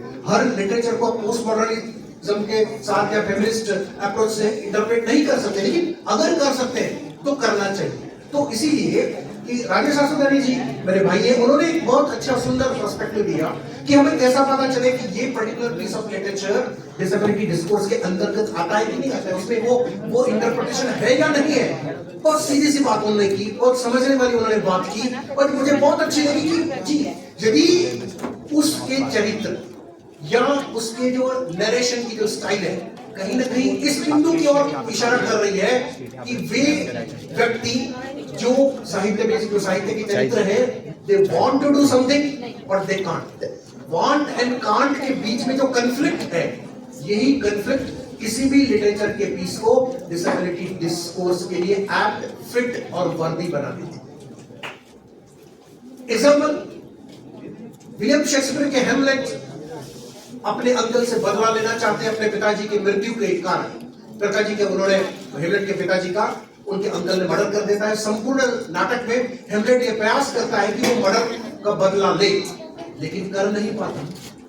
That means Hamlet can be interpreted from disability perspective. King Lear गलती करने के बाद अपनी गलती ठीक नहीं कर पाता, अपनी दो बड़ी बेटियों को ठीक समझता है, सारा राज्य उनको दे देता है, छोटी बेटी कॉर्डिलिया को कुछ नहीं देता। Then he realizes कि गलती हो गई, but now the time is out. वो कुछ कर नहीं पाता। तो this conflict between want and can't, तो किंग लियर को भी किसी न किसी तरीके से हम डिसेबिलिटी डिस्कोर्स के अंतर्गत ले आते हैं। तो इस तरीके से जब वांट एंड कांट का कन्फ्लिक्ट, वांट एंड कांट के कारण जो ऊर्जा निर्माण होती है, that's called literary energy. See any theoretical approach, any tool to understand the literature operates on literary energy that is being created because of the certain points of the conflict that arise in the text of the literary piece. तो जब तक हम उस text के literary piece में कोई नई ऊर्जा जब तक नहीं ढूंढते, तब तक वो विमर्श आगे नहीं बढ़ता है। तो मेरे मित्रों, अध्यक्ष महोदय, हम सबका काम ये है कि उस टेक्स्ट के भीतर जो एक नई ऊर्जा का निर्माण किया गया है, उस ऊर्जा को कैप्चर करें और डिसेबिलिटी डिस्कोर्स का विस्तार करें। और मुझे चाय की खुशबू आने लगी है, तो मैं यहाँ पर विराम दूंगा। आप सभी को बहुत बहुत धन्यवाद करना चाहूंगा कि आपने मेरी ये बातें सुनी, मेरे जो वाणी के माध्यम से कुछ ऊर्जा आप तक पहुंची है। निश्चित रूप से ऊर्जा अपने मकसद को पाने में पूरी कारगर होगी, इस बात का संपूर्ण विश्वास के साथ और चाय की तमन्ना लेते हुए मैं ये माइक वापस धोनी जी को देना चाहूंगा। बहुत बहुत धन्यवाद।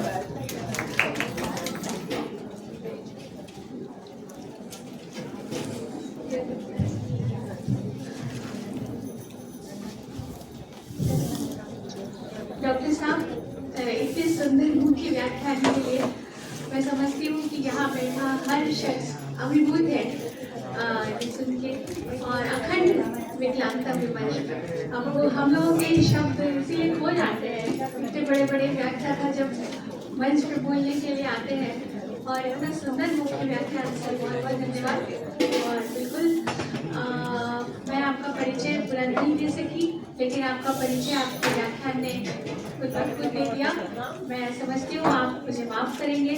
और मैंने एक बार देखा था आपका 7-8 पेजेस का परिचय तो मैं खुद पढ़ चुकी हूँ, तो इतना लंबा परिचय मैं अभी नहीं दे सकूँगी, लेकिन फिर भी सर बहुत सारी साहित्यिक संस्थाओं के सदस्य हैं, इंक्लूडिंग सिंधी साहित्य संस्था, और सर की कई सारी किताबें सर की कई सारी किताबें साहित्य अकादमी से प्रकाशित नहीं हुई है, जो कि अपने आप में बहुत बड़ी बात है।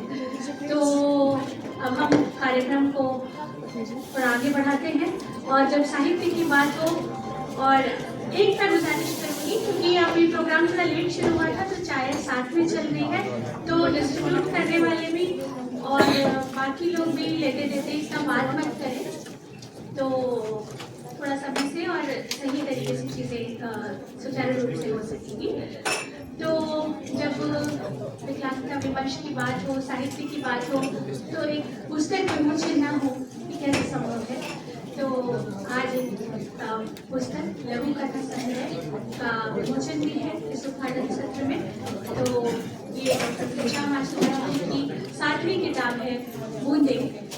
इसमें डॉक्टर साहब की जितनी भी लघु कथाएं हैं इसमें से आधी विकलांगता विमर्श पर आधारित है।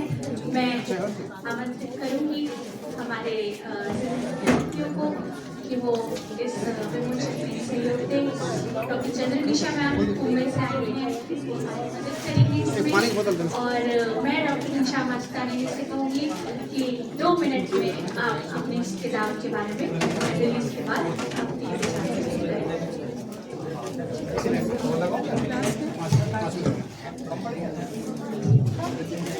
और इस किताब के बारे में मैं बता दूं कि इसका ब्रेल संस्करण जल्दी आने वाला है। ये इसका प्रिंट वर्जन है जो हाल ही में प्रकाशित हुआ है।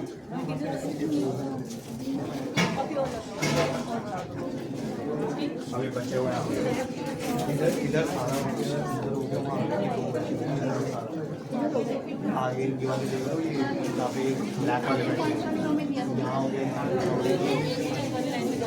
स्टार्टिंग में 2 बचे वो बोल रहे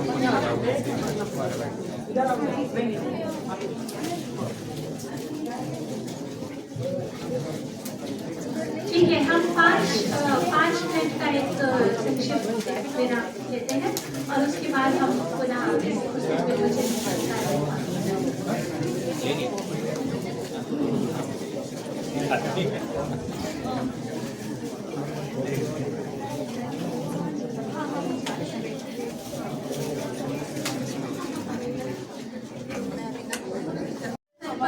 या किसी कार्यक्रम में या तो माइक पास जी हाँ, अभी आ रही है मेरी आवाज़। तो मैं ये बोल रही थी ट्रैवेक्स वेलफेयर फाउंडेशन की ओर से हमारे पास 5 साथी हैं। तो आप अभी फिलहाल हम इनकी सेवाएं ले रहे हैं और दिल्ली में ये सेवाएं उपलब्ध है। आप लोगों को दिल्ली से बाहर से जो लोग आए हैं उनको कहीं भी घूमने जाना है तो इनकी सेवाएं आप ले सकते हैं। तो इसका कॉन्टैक्ट नंबर हम आपको बाद में करा देंगे जिनको भी चाहिए। हमारे स्टूडेंट्स के लिए भी बहुत ज़रूरी सेवा है। आज इस कार्यक्रम में ये लोग सहयोग कर रहे हैं। आप लोग को जो लोग बाहर से आए हैं उन लोगों को अगर वॉशरूम जाना है या और कोई रिक्वायरमेंट है या अंदर भी जो लोग बैठे हुए हैं हमारे स्टूडेंट वो सिर्फ हैंड रेज करेंगे तो हमारे ये ट्रैवेक्सर्स आपके पास आएंगे 5 में से और आपकी सहायता करेंगे।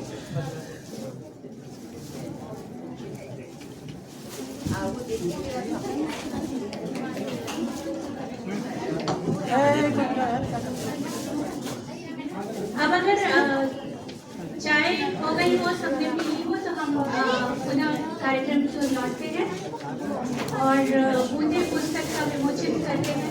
अब मुझे लगता है कि अब थोड़ा शोर आप कम कर दीजिए और मैं थोड़ा यही रिक्वेस्ट करना चाहूँगी कि हमारे जो विद्यार्थी साहित्य में रुचि जिनको नहीं है ज़्यादा वो अगर नहीं भी रहना चाहते तो कोई बात नहीं, वो ना भी रहे, ऐसा कोई ज़बरदस्ती नहीं है, लेकिन प्लीज़ आपस में बात मत करें क्योंकि अगर आप आपस में बात करेंगे तो जो ये कार्यक्रम है ये पूरा खराब हो जाएगा और आपकी भागीदारी जो हम सुनिश्चित करना चाहते हैं सत्रों के दौरान वो भी ठीक से नहीं आ पाएगी। तो प्लीज़ आपस में बात मत करिए, आपकी भी बारी आएगी और अगर आप साहित्य से सरोकार रखते हैं, साहित्य के विद्यार्थी हैं, तो आपको बोलने का अवसर मिलेगा। हर सत्र के बाद 10 से 15 मिनट का समय हम आपके लिए रखेंगे, आपके सवालों के लिए या आपकी टिप्पणियों के लिए। जी डॉक्टर चंदनी शर्मा, मैं आपसे रिक्वेस्ट करती हूँ ये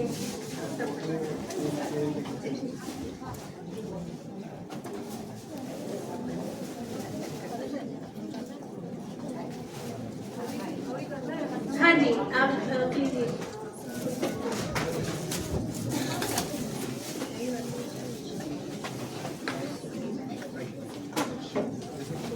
जी, तो ये पुस्तक विमोचन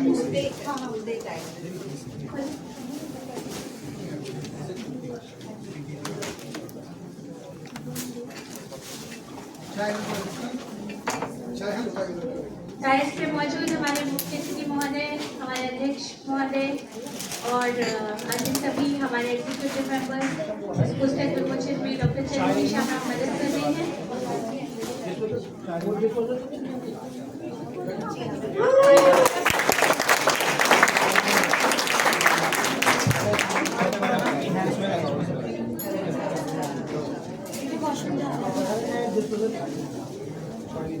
मैं डॉक्टर घनश्याम आस्तानी जी से अनुरोध करती हूँ कि आप 2 मिनट पुस्तक के विषय में अपने विचार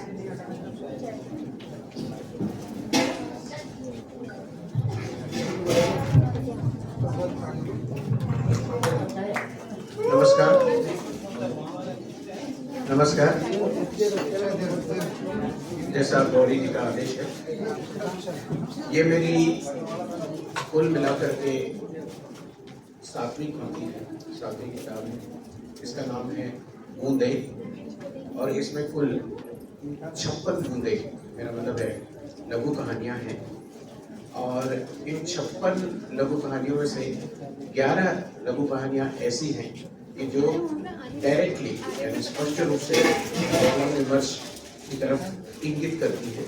वरना तो जैसा विनोद भाई ने अभी भी कहा था कि कोई भी चीज़ पूर्णतः विकलांग विमर्शी या किसी भी जेंडर के नहीं होती है, वो इंगित करती है, इंक्लाइंड होती है, उसको आप चाहे जिस तरीके से यदि वो कैपेबल है तो इंटरप्रेट उसको कर सकते हैं। तो इसकी कई सारी ऐसी लघु कथाएं हैं इस संग्रह में 56 में से, जिसको आप विकलांग विमर्श के दृष्टि से फ्रॉम द पर्सपेक्टिव ऑफ दिव्यांग विमर्श उसको आप इंटरप्रेट कर सकते हैं। लेकिन 11 कहानियाँ ऐसी हैं कि जिनके पात्र वो स्वयं दृष्टिबाधित या विकलांग है, इसलिए मैंने कहा कि वो कहानियाँ 11 कहानियाँ डायरेक्टली विकलांग विमर्श की कहानियाँ हैं। इस दृष्टि से मैंने कहा।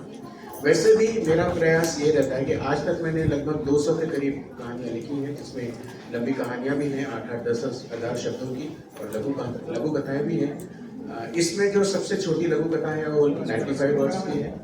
तो इन 200 कहानियों में से लगभग 25 से 30% कहानियाँ डायरेक्टली जिनके पात्र जो है विकलांग हैं और बाकी कहानियाँ इनडायरेक्टली आप कह सकते हैं विकलांग विमर्श की है। कई सारी कहानियाँ जो है मेन स्ट्रीम लिटरेचर की भी कहानियाँ हैं। तो जितने बिंदु विकलांग विमर्श के हो सकते हैं जो अभी विनोद भाई ने डिस्कस किए हैं आपके साथ, उन सब बिंदुओं पर काम करने का प्रयास मेरा एक हम्बल एंडेवर रहता है और आप सबकी दुआ रहेगी तो आगे भी वो बना रहेगा। Thank you very much.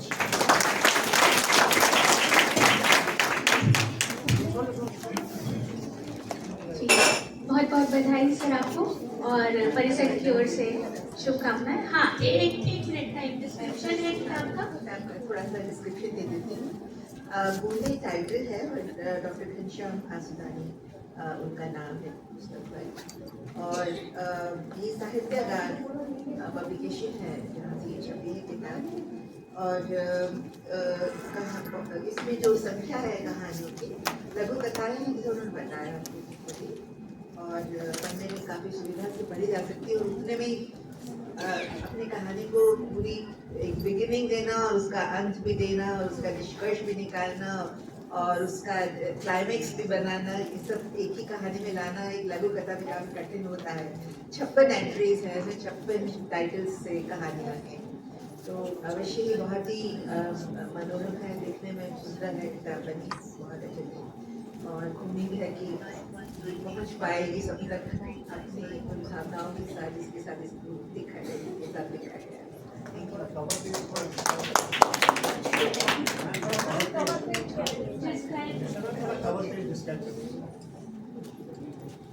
मैं कहना चाह रही थी लेकिन मुझे लगा कहीं मैं गलत इंटरप्रिटेशन न कर दूं। तस्वीर में एक शायद पिता हैं जो जिनकी आंखों में आंसू हैं, रो रहे हैं और उनके गले से मिलकर के एक लेडी है, एक स्त्री है और गोद में एक बच्ची है। ये चित्र है और पीछे घर का दरवाजा है जिस पर एक और बड़ी उम्र की औरत खड़ी हुई है। तो इस पिक्चर को कई तरह से इंटरप्रेट किया जा सकता है, इसलिए मैंने अपने आप को रोक लिया था। तो मैं पूछूं घनश्याम जी से कि कोई खास मकसद से इसको चित्रित किया गया है?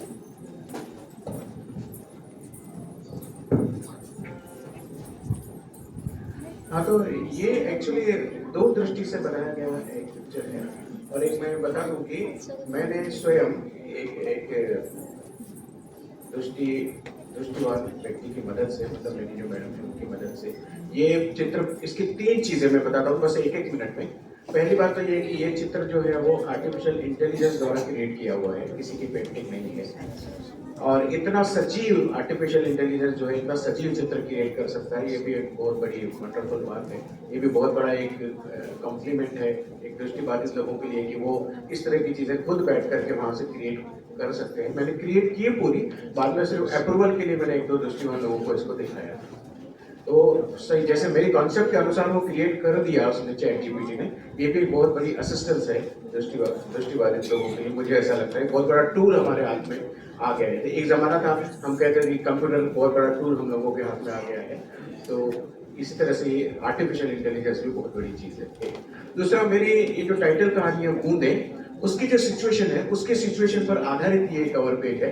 तो आप सब लोग जब इसको पढ़ेंगे बूंदे को तो आपको इसका इंटरप्रिटेशन जो है, प्राइमरी इंटरप्रिटेशन जो है वो समझ में आ जाएगा। और जब इस कहानी को आप पढ़ेंगे तो आपको उसका सेकेंडरी और टर्शियरी इंटरप्रिटेशन जो है, जो कि खास विकलांग विमर्श के संदर्भ में है, वो भी आपको समझ में आ जाएगा। उसके लिए आपको मेरी कहानी बूंदें जो है वो पढ़नी पड़ेगी। यहाँ पर यदि इसकी चर्चा करने जाऊंगा तो शायद काफी समय बीत जाएगा। मैं कोशिश करूंगा कि मेरी चर्चा जो है, मेरा जो सत्र जो है, उसमें किसी तरह से उसको मैं घुसाने की कोशिश करूं। यदि संदर्भ आया तो मैं उसमें उसको डालूंगा। तो इसलिए ये चित्र 3 दृष्टियों से बहुत महत्वपूर्ण है। और ये किताब जो है ये अमेज़न पर तो उपलब्ध है ही है, हार्ड कॉपी तो सब तक नहीं पहुंच सकती, लेकिन यदि आप इसे PDF में, शायद इवन वर्ड में यदि आप पढ़ना चाहें तो बस मुझे आप एक चुटकी बजा दें, मैं उस तक मेरी सॉफ्ट कॉपी पहुंचा दूंगा। क्योंकि हम लिखते हैं पाठकों के लिए, यदि पाठक चुटकी बजाएंगे तो हम उनके द्वार पर हाजिर हो जाएंगे। शर्त एक ही है, उसकी प्राइस एक ही है किताब की, कि आप उसको पढ़ें, कम से कम एक कहानी पढ़ें और उस पर एक शब्द भी मुझे बोले तो मेरे लिए वो नोबेल प्राइज के समान। अगर समय इजाजत देगा तो Shyam ji, I would love to read it for you, उस समय अगर मौका मिला तो। बहुत बहुत धन्यवाद मैम। तो अब हम प्रतीक्षित अपने अध्यक्ष के उद्बोधन की ओर पहुंच रहे हैं।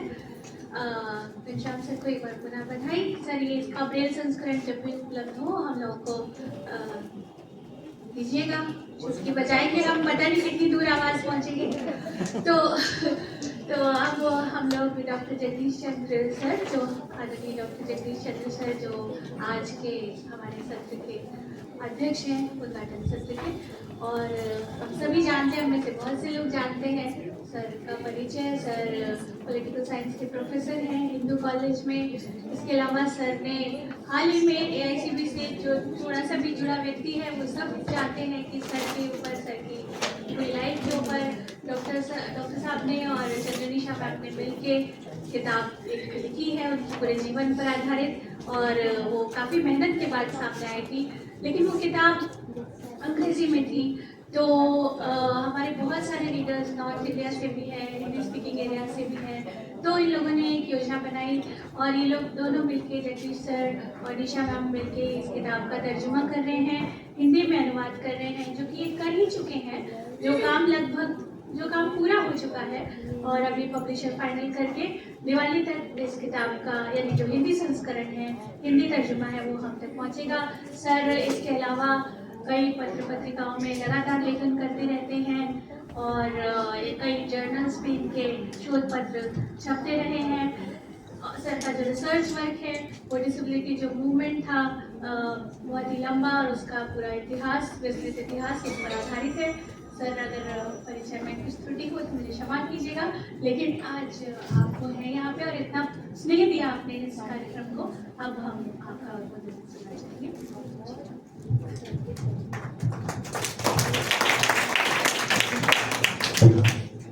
Thank you Gauri.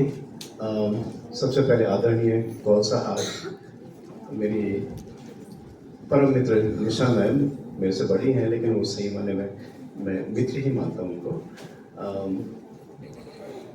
Doctor Vinoda Sudani, doctor Ghanshyam Sudani, Rajesh और डॉक्टर जैन साहब भी आए हैं लखनऊ से, वो भी हमारे सीनियर हैं और उन्हीं मेरा छात्र रहा है, वो भी लखनऊ से आए हैं। ये बहुत सौभाग्य की बात है और मैं शायद आभार शब्दों में नहीं कर सकता गौरी को ये मौका मुझे देने के लिए और ये सम्मान देने के लिए, जो शायद मैं इसके लायक नहीं था। संक्षेप में किताब के बारे में जो अभी गौरी ने पहले, before I come to my final boring comments, किताब जो कौल साहब का किताब पे मेरे को निशा मैम को काम करने का मौका मिला, एक्चुअली वो ये था कि मैंने निशा मैम से रिक्वेस्ट किया था कि मैम एक्चुअली आप इस किताब को लिखिए, और मैम तुरंत मान गई थी। उस ज़माने में मैम बॉम्बे में थी, अभी मैं बॉम्बे शिफ्ट कर गई रिटायरमेंट के बाद, और मान गई थी। और उसके बाद एक्चुअली लिखना तो मैम नहीं था, लिखा भी एक्चुअली मैम ने ही है, मैंने तो उसमें सपोर्टिव रोल ही किया है। ये उनकी उदारता है कि उन्होंने मेरे को एज अ सेकेंड ऑथर के तौर पे उसमें एक्सेप्ट कर लिया। और शायद दिवाली तक ना भी हो पाए, लेकिन इस साल के अंत तक ये हमारी पूरी कोशिश है कि इसका हिंदी संस्करण आ जाएगा। पब्लिशर से हमारे नेगोशिएशन चल रहे हैं, काम हम लोगों ने लगभग अपना पूरा कर लिया है, ट्रांसलेशन पूरा हो चुका है और दिवाली तक शायद नहीं हो पाए, थोड़ा सा टाइम कम बचा है, लेकिन डेफिनेटली शायद इस साल के अंत तक तो आप उसका हिंदी संस्करण आ जाएगा। Coming back to the boring part, Rajesh ने शुरू में बोला था कोई लेक्चर नहीं होगा, लेकिन जब आप प्रोफेसर्स को, राइटर्स को बुलाओगे तो बिना लेक्चर के आप बच नहीं पाते हैं। विनोद भाई ने मेरे से छोटे हैं, इसलिए मैं विनोद भाई बोल रहा हूँ। एक्चुअली जो बातें बोली ये अपने आप में मुझे लगता है कि एक नई क्रांति की शुरुआत है। इस संगोष्ठी का आयोजन भी अपने आप में मुझे लगता है कि एक नई क्रांति की शुरुआत है। कोई भी क्रांति रातों रात नहीं होती है।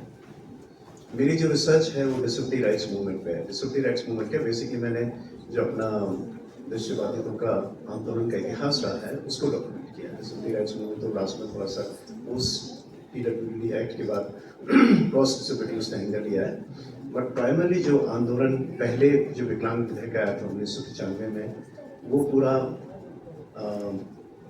NFP, AICP, NVY, इस सब ऑर्गेनाइजेशंस की गई थी। और पता नहीं आप लोगों में से कितनों को पता है NFP के बारे में, आप शायद ज़्यादातर लोग यहाँ जानते हैं, लेकिन शायद पता नहीं कितने लोग जानते हैं। NFP की शुरुआत, NFP की फाउंडेशन कौल साहब ने ही की और 8 साल तक उसको डेवलप करके कौल साहब ने इस्टेब्लिश किया और पूरा फ्लरिश किया। वो नींव, ना कि खाली नींव डाली उसकी, उसको पूरा बिल्डअप किया। उसके बाद कौल साहब उससे अलग हुए थे और बाद में AICP की स्थापना हुई थी 1980 में। तो हिंदुस्तान में जो एक आंदोलन की शुरुआत हुई है वो कौल साहब से, उनके जीवन से जुड़ी हुई है, न केवल AICP का बल्कि NFP का और नेशनल इंटरनेशनल लेवल पे जो मैनेज का रिप्रेजेंटेशन हुआ हिंदुस्तान की तरफ से, उसमें भी इनफैक्ट मैं कहूँगा एक कौल साहब और एक दूसरे लाल अडवाणी साहब और तीसरे थे आपके मित्र साहब, ये पायनियर्स रहे हैं। और तो ये हमारा सौभाग्य है कि कौल साहब, मैं समझ रहा हूँ अभी हमारी स्वास्थ्य ठीक नहीं है लेकिन हमारे बीच में है, लेकिन ये आंदोलन जो रहा है, मैं जो कहना चाह रहा हूँ इसके संदर्भ में, क्योंकि ये जो आंदोलन है ये एक्टिविज्म है, लेकिन एक्टिविज्म की यदि इंटेलेक्चुअल फाउंडेशन नहीं होती है तो वो अधूरा रहता है। एक बहुत बड़ी कमी जो मुझे भारतीय संदर्भ में लगती थी, मैंने अमेरिका में रहा हूँ, वहाँ से PhD की है, और वहाँ का जो ब्लाइंड का मूवमेंट है उस पर भी काफ़ी शोध किया है। वहाँ एक चीज़ जो मैंने देखी, जब से नेशनल फेडरेशन ऑफ ब्लाइंड बना था अमेरिका, उसी पे हमने नाम यहाँ पर कौल साहब भी उसी से इंस्पायर हुए थे, वहीं के जो लीडर्स थे उनसे काफ़ी इंस्पायर हुए थे, और इसलिए कौल साहब ने यहाँ भी NFB यूज़ करना रखा था। तो NFB जब अमेरिका में बना था 1940 में, ऑफकोर्स जैसे बात है तो कि हक की लड़ाई के लिए बना था, लेकिन उस एडवोकेसी के साथ साथ, एक्टिविज्म के साथ साथ, हक की लड़ाई के साथ साथ एक बहुत इंपॉर्टेंट जो चीज़ है जो हमारे आंदोलन में मिसिंग थी, वो था आपका पैरेलल इंटेलेक्चुअल ग्रोथ। और वही आंदोलन जो होता है, ऑफकोर्स आंदोलन सड़कों पे होता है, आजकल कोर्ट्स में भी हो रहा है, सड़कों से लेकर न्यायालय तक आंदोलन एडवोकेसी जो है वो पहुंच गई है, लेकिन यदि उसकी थियोरेटिकल फाउंडेशन नहीं होती है तो वो आंदोलन एक्चुअली एक क्लियर डायरेक्शन में नहीं चल पाता है। और मैं ये नहीं कहूँ कि हमारे आंदोलन फेल हुए हैं, लेकिन एक बहुत बड़ी जो खामी रही है वो रहा है आपका intellectual bankruptcy in the field of advocacy in India, in the field of advocacy, self advocacy movement of blind और self advocacy movement of Dalit in India. और इस इंटेलेक्चुअल गैप को, शायद इंटेलेक्चुअल बैंकरप्सी थोड़ा स्ट्रॉन्ग वर्ड है, लेकिन इस intellectual gap को फुलफिल करने के लिए आज जैसी संगोष्ठी है, ये अपने आप में एक उसकी शुरुआत है। और विनोद भाई का काम है, घनश्याम भाई भी यहाँ पर है, इनके जो काम है, even if it's fictional, fiction से ही आपका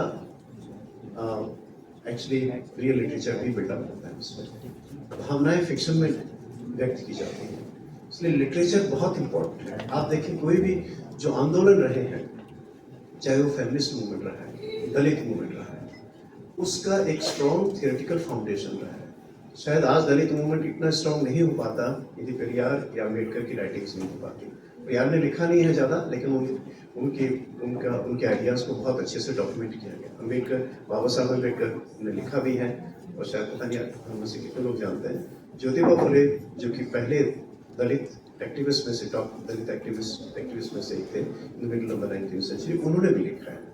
और उनकी जो वाइफ थी सावित्री देवी, उन्होंने पहला school for Dalit women start किया था पुणे में था शायद, पुणे में।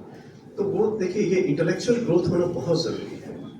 और ये आपका यदि इंटेलेक्चुअल गैप रहेगा तो जैसे मैंने कहा कि आप जो आपके आइडियाज़ होते हैं, आंदोलन भी होता है, वो एक स्कैटर्ड फॉर्म में रहेगा।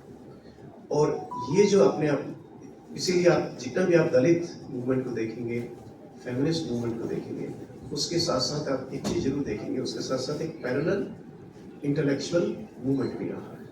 और ये बहुत ज़रूरी है। देखिए, सड़क पे लड़ाई लड़ना बहुत ज़रूरी है, कोर्ट्स में लड़ाई लड़ना बहुत ज़रूरी है, ठीक है, एक्टिविज्म बहुत ज़रूरी है। और यहाँ पर इंक्लूडिंग कौल साहब तो बहुत अच्छे राइटर भी हैं, लेकिन मेन काम उनका सर्विस डिलीवरी में, एक्टिविज्म में, एडवोकेसी में रखा है।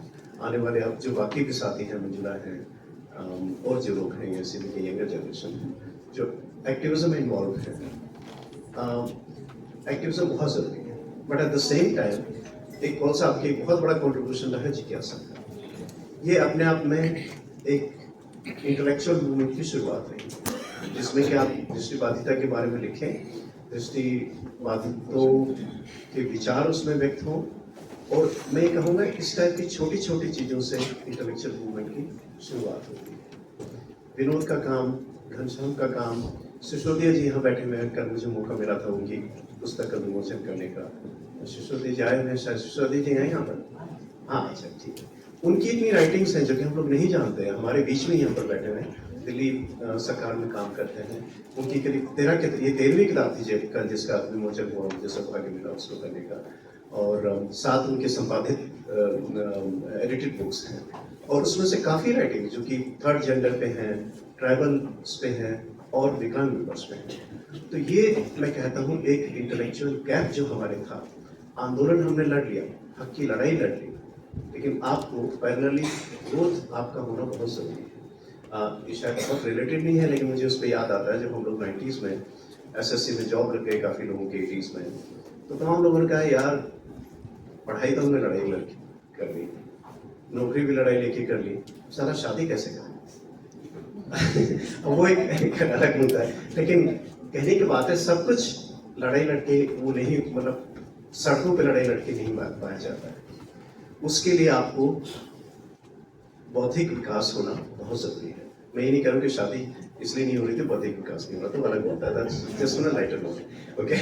लेकिन बौद्धिक विकास होना बहुत जरूरी है, और ये अपने आप में एक शुरुआत है। अमेरिका में जो मूवमेंट हुआ, वहाँ पहला जो स्पीच था NFB की जो फाउंडिंग स्पीच थी, ने कहा था, उसकी जो कंक्लूडिंग लाइन थी, ये तो नारे की तरह लगता है लेकिन वो बहुत लंबी सी स्पीच है, जिसमें कि पूरा जिसको कहते हैं ना कंस्ट्रक्शन ऑफ ब्लाइंडनेस, उसको चैलेंज किया गया। मैं कंक्लूड करूंगा 1 या 2 मिनट में, मैं समझ रहा हूँ गौरी नर्वस भी हो रही है बहुत टाइम, खड़ी नहीं हुई लेकिन नर्वस हो रही होगी। देखिए उसकी कंक्लूडिंग लाइन थी, जो टेन ब्रॉक बहुत पढ़े लिखे इंसान थे, लॉ के प्रोफेसर थे, हार्वर्ड से लॉ किया हुआ था और यूनिवर्सिटी ऑफ कैलिफोर्निया में उन्होंने पढ़ा रहे थे। तो वो जो उनकी फाउंडिंग स्पीच थी, मैं बता रहा हूँ 1940 की बात है, जब फेमिनिस्ट मूवमेंट भी अपनी शुरुआत नहीं कर पाया था अमेरिका में, सिविल राइट्स मूवमेंट बाद में वहाँ पर डेवलप हुआ, तो इतना रेडिकल उनका था। मैं वापस आता हूँ, लेकिन 1948 में उन्होंने कि freedom of manifesto of freedom, declaration of freedom उन्होंने एक तैयार किया, जिसमें कहा कि भाई how blind people are free. उनका जो स्पीच था 1940 वो इस चीज को लेकर था। अमेरिका में सोशल सिक्योरिटी एक्ट पास हुआ 1935 में, जो सोशल सिक्योरिटी एक्ट था कि बेसिकली किन किन लोगों को आप सोशल सिक्योरिटी प्रोवाइड करेंगे। उसमें एक चीज जो उनको बहुत बॉदर की वो ये था, blinds and mendicants they were put together. Mendicants मतलब भिखारी। उन्होंने कहा भाई ब्लाइंड और भिखारी आप दोनों को एक कैटेगरी में कैसे रखें। इस बात को लेके इनफैक्ट बहुत बड़ी उनके अंदर खींच मची और ये कहा कि भाई हम लड़ेंगे अपने हक के लिए। और उनकी जो पहली स्पीच का जो कंक्लूडिंग लाइन है, मैं अक्सर इसको कोट करता हूँ, जो कि नारी की तरह लगती है, वो कहते हैं कि individually we are the victims of discrimination, individually we are the victims of discrimination, but collectively we will be the masters of our future. ये शुरुआत हुई थी 1940 जब मैंने कहा कि civil rights movement, feminist movement, सब कुछ उस समय शुरू नहीं हुआ। तो इतना एक रेडिकल अप्रोच ये आप देखिए, और ये इंटेलेक्चुअल अंडरस्टैंडिंग से आई है, क्योंकि वो हार्वर्ड से पढ़े हुए थे, वहाँ से PhD की हुई थी। उन्होंने अपने स्टूडेंट्स के साथ फिर भी मिलकर कई किताबें लिखी, और इनफैक्ट एड रॉबर्ट्स जो अमेरिका में डिसेबिलिटी राइट्स मूवमेंट के फाउंडर है, वो उनके स्टूडेंट थे। एड रॉबर्ट्स भी चेयर थे, बाद में उन्होंने प्रोसेस करना पड़ता है। तो ये मैं कहता हूँ कि देखिए इसमें इंटेलेक्चुअल ग्रोथ का बहुत इंपॉर्टेंस है। और हम ये देखें कि ये जो एक शुरुआत है, इसी टाइप से जो टेनबर्ग के चेले थे, मतलब कहा जाए बहुत बड़े फॉलोअर, उनका एक बहुत इंपॉर्टेंट आर्टिकल है, जो कि जब NFB बना था 1970 में, कौल साहब ने यहाँ बनाया था, उस समय मित्तल साहब अमेरिका से पढ़ के आए थे, और वो वर्किंग्स में पढ़ के आए थे। 2-3 लोग थे, BB रेड्डी साहब थे कौल साहब के साथ, उन्होंने भी बनाया। और बल्कि जब स्प्लिट हुआ NFB में, कौल साहब उसके बाद भी BB रेड्डी साहब के पर AICC में जुड़े रहे, तो वो लोग पढ़ के आए थे, कुछ 3-4 लोग थे। तो उन्होंने ये आइडिया किया था हम हिंदुस्तान में जाके क्यों ना, क्योंकि हिंदुस्तान में सर्विस डिलीवरी वाले ऑर्गेनाइजेशन है, NAB वगैरह उसमें बने हुए थे, और जहाँ के साइकिल लोग ऑर्गेनाइजेशन था। तो मित्तल साहब ने भी आइडिया कंसीव किया था क्यों ना हम हिंदुस्तान में जाके एक NFB की लाइन पे जो अमेरिका में बना हुआ इतना रेडिकल ऑर्गेनाइजेशन उसमें। और मुझे मेरे इंटरव्यू में मित्तल साहब ने बोला था कि उनको क्या इंस्पायर किया। उनको इंस्पायर किया 1963 में कैनी जेनिकन जो टेनब्रॉक की सक्सेसर थे, उन्होंने एक आर्टिकल लिखा था, ब्लाइंडनेस और टाइटल हो गया blindness a characteristic and not a handicap. Blindness एक कैरेक्टरिस्टिक है, ना कि कोई हैंडीकैप। अब ये अपने आप में जिसको कहा जाए कि construction of blindness is also a constructed idea.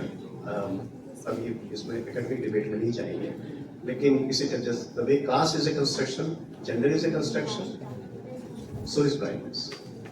तो इसको चैलेंज किया और ये अपने आप में एक इंटेलेक्चुअल स्टिमुलस उनके लिए।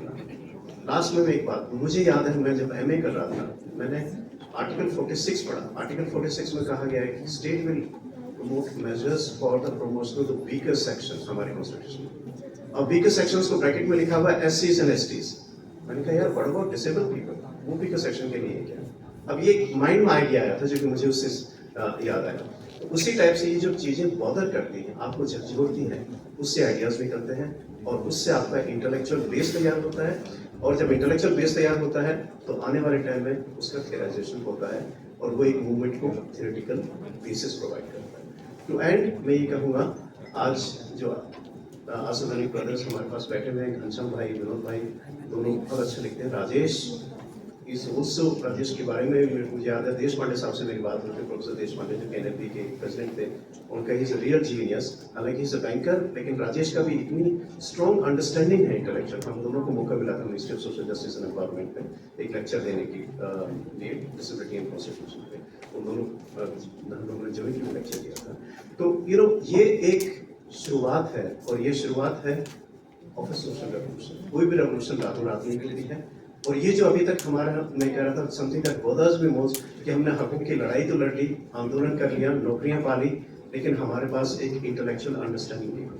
I think this is the beginning of a long drone out social revolution, starting with the intellectual gap that needs to be fulfilled between theory and practice in the field of discipline.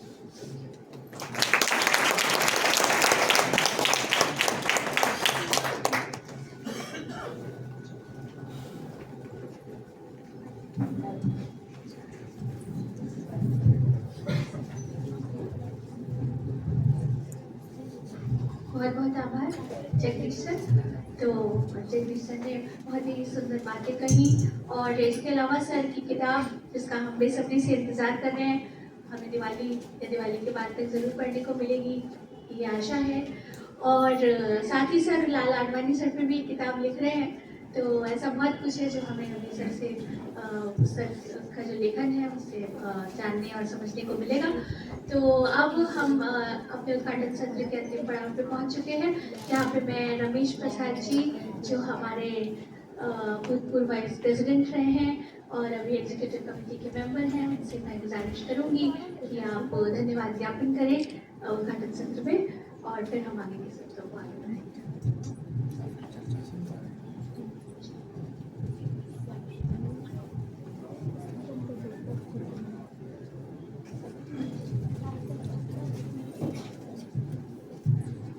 कार्यक्रम के सभाध्यक्ष doctor Jagdish Chandra जी, मुख्य अतिथि doctor Vinod Asudani जी,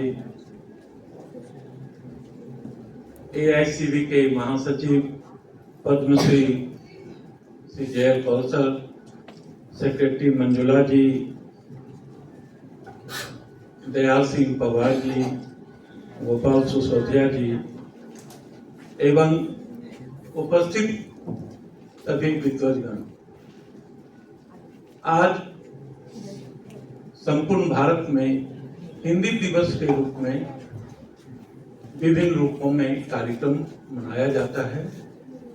उसी क्रम में जो आज गौरी सेन ने एआईसीबी परिसर में गोष्ठी के रूप में जो कार्यक्रम का आयोजन किया है, इसके लिए गौरी बहुत ही धन्यवाद की बात है कि दृष्टिबाधितों में भी भाषा के प्रति, ऐसे दृष्टिबाधितों के अंदर भाषा के प्रति शुरुआत से ही चेतना रही है, लेकिन एक गोष्ठी के माध्यम से इस पर चर्चा हो, ये बहुत अच्छी पहल है। आज इस अवसर पर जगदीश चंद्रा जी ने जो अध्यक्षीय उद्बोधन में जो भी इन्होंने वक्तव्य दिया है, इसके लिए मैं एआईसीबी की ओर से जगदीश चंद्रा जी को बहुत बहुत धन्यवाद देता हूं। साथ ही डॉक्टर विनोद आसुदानी जी, जिन्होंने साहित्य अकादमी से पुरस्कार भी ले चुका है। साहित्य अकादमी से सम्मानित होना बहुत मुश्किल कार्य होता है और आप वहां से सम्मानित हो चुके हैं, तो ये वाकई एक दृष्टिबाधितों के लिए गर्व की बात है। और आज AICB के परिसर में आप इस कार्यक्रम की शोभा जो आपने बढ़ाई है, इसके लिए आपको बहुत बहुत धन्यवाद AICB की ओर से दी जाती है। कौल साहब ने, जिनकी शारीरिक अवस्थाएं थोड़ी सी कमजोर हो गई है, मैं ज्यादा नहीं कहूंगा, थोड़ी सी, क्योंकि अभी भी कार्य कर रहे हैं, अभी भी कार्यालय में प्रतिदिन 1.5 से 2 घंटा कार्य अवश्य करते हैं और विचार विमर्श लगातार कर रहे हैं। इसलिए मैं अभी भी कहूँगा थोड़ा सा शारीरिक रूप से कमजोर हुए हैं। और आज भी इस कार्यक्रम में हम सबों को प्रोत्साहित करने के लिए जो यहाँ आए हैं, उसके लिए मैं, अभी कौल साहब की ही संस्था है, उन्हें क्या धन्यवाद दूं, फिर भी एक फर्ज होता है कि कौल साहब इस अवस्था में भी AICB को आगे बढ़ाने के लिए निरंतर अपनी सोच रखते हैं और अभी भी एक निर्णय लेने की क्षमता रखते हैं और सदैव सकारात्मक सोच के साथ, कभी भी इनके अंदर नकारात्मक सोच नहीं आती है। सदैव सकारात्मक सोच के साथ और हम सबों को लगातार सही मार्गदर्शन देते हुए, इनके अंदर आजकल ये होता है कि संस्था में बहुत अधिक पैसा हो, इनके अंदर वो भी कभी भाव नहीं रही है। वो कहते हैं हमें जितना काम करना है उतने ही पैसे होने चाहिए, उससे ज्यादा पैसे कभी नहीं आने चाहिए, क्योंकि पैसा बुरी बलाई है। इसलिए क्योंकि उनके अंदर इतनी सादगी और एक जो कहते हैं ईमानदारी का जो भाव रहा है, वो शायद दृष्टिबाधितों के लिए मिसाल है। और हमें भी कौल साहब से यही लगातार प्रेरणा लेनी है और उनके प्रेरणा के अनुसार ही कार्य करना है। मंजुला जी भी लगातार AICB को आगे बढ़ाने के लिए कार्य कर रही हैं, उनको भी धन्यवाद देते हैं। गौरी सेन एक युवा AICB की युवा चहेता के रूप में उभरी है और बहुत अच्छा कार्य कर रही है, लेखन के क्षेत्र में बहुत ही अच्छा कार्य कर रही है। जिज्ञासा पत्रिका की संपादिका भी है और बहुत अच्छा कार्य कर रही है। काफी ये काफी कलेक्शन कर और जिज्ञासा को सुशोभित करने की कोशिश करती है। इसके लिए गौरी को भी बहुत बहुत धन्यवाद। डॉक्टर दयाल सिंह पवार हमारे बीच हैं, घनश्याम जी हमारे बीच में हैं, गोपाल सिसोदिया जी हैं, शैलेंद्र शैल हैं और जितने भी हम आज इस गोष्ठी को सफल बनाने के लिए इकट्ठा हुए हैं, उन सबों को बहुत बहुत धन्यवाद। जय हिंद, जय भारत।